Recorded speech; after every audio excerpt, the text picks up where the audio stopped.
नमस्कार, मैं रंजन कुशवाहा।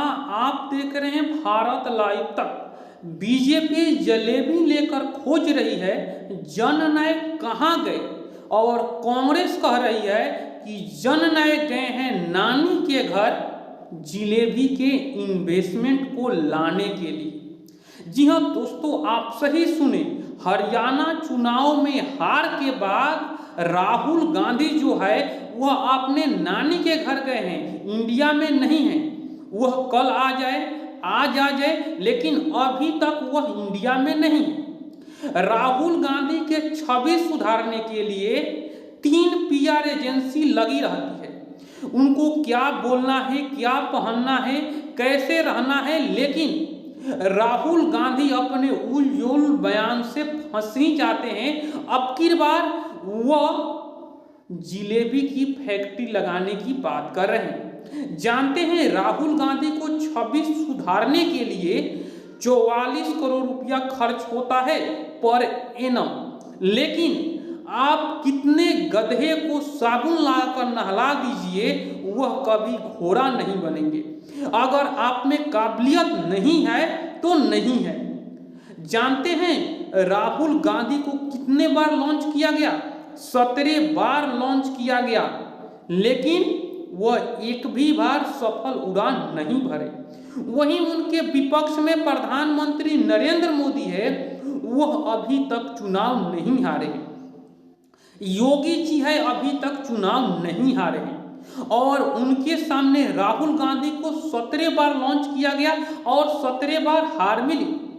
आप कांग्रेस के प्रवक्ता को बयान सुनेंगे तो उन्होंने कहे थे किसान, पहलवान और जवान मिलकर बीजेपी को उखाड़ फेंकेगी, लेकिन यही जो बीजेपी है अपनी सत्ता पर काबिज हुई, लगातार जीत की हैट्रिक लगाई, और ऐसा करने वाली यह पहली पार्टी बनी है। लगातार तीसरी बार अभी तक कोई भी पार्टी का सरकार नहीं बना था हरियाणा में जो बीजेपी कर दिखाई थी।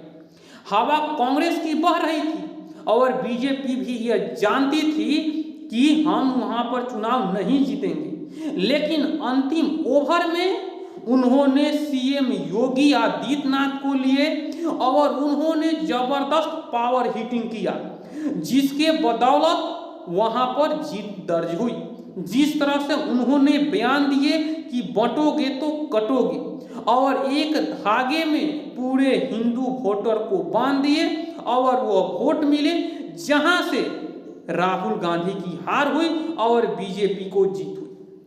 आप देखिए, यहां उठाइए या जम्मू कश्मीर चले जाइए, जम्मू कश्मीर के 24 ऐसे विधानसभा क्षेत्र है जहां हिंदू बहुल इलाके हैं, और वहां से कांग्रेस को एक भी वोट नहीं मिले हैं, एक भी सीट नहीं मिले हैं। 22 जो सीट है वह बीजेपी को, और 2 सीट जो मिले हैं वह निर्दलीय को। यानी कांग्रेस अब ईसाई की और मुस्लिम की पार्टी बनकर रह गई है।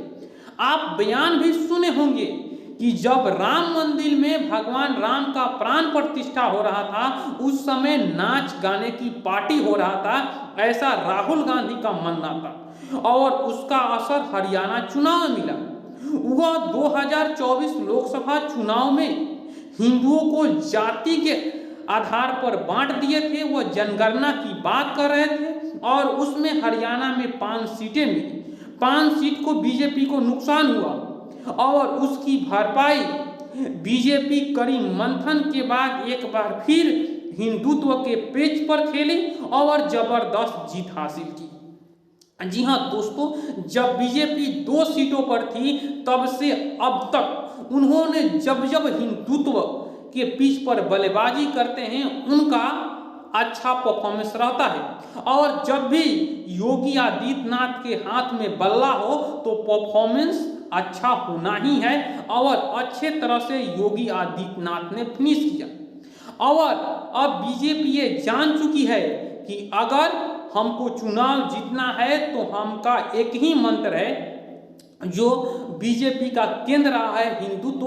अगर हिंदुत्व के पिच पर बल्लेबाजी करेंगे उनको जीत अवश्य मिलेगी, लेकिन अगर वह भटकेंगे तो बटेंगे, कटेंगे, यही होगा। जी हाँ दोस्तों, ये वीडियो कैसा लगा कमेंट बॉक्स में अपनी राय रख सकते हैं।